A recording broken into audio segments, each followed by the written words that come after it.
যাচ্ছে সত কিন্তু ঘরে থাকানো আপরে না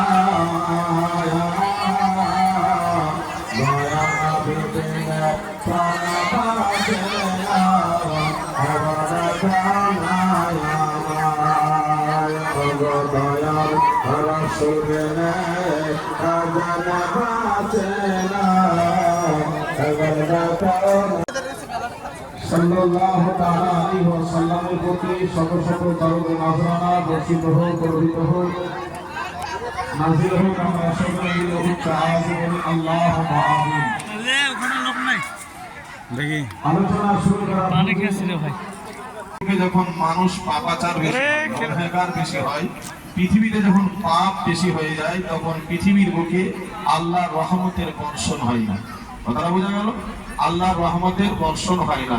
আপনি আমি বলে কি করবো বলবো? আর বর্তমান জামানাতে এখন পাবলিক বড় বড় মৌলবি হয়েছে, বুঝতে পারলেন?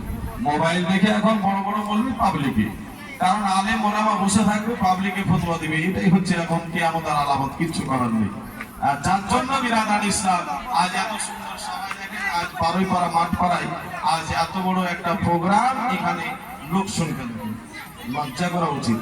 এই কাউমের এ জাতির একটা হায়া রাখা উচিত। আজ আমরা এখানে টাকা পয়সা খরচ করে আজ আলেম ওলামা নিয়ে এসে লাইটিং করে এ করে ও করে আমরা একটা প্রোগ্রাম করছি, কিন্তু বিরাদার ইসলাম এখানে লোক নেই। বড় আফসোস লাগছে, বড় কষ্ট লাগছে যে আমরা এত পিছিয়ে গেলাম, এত আমরা পিছিয়ে পড়লাম।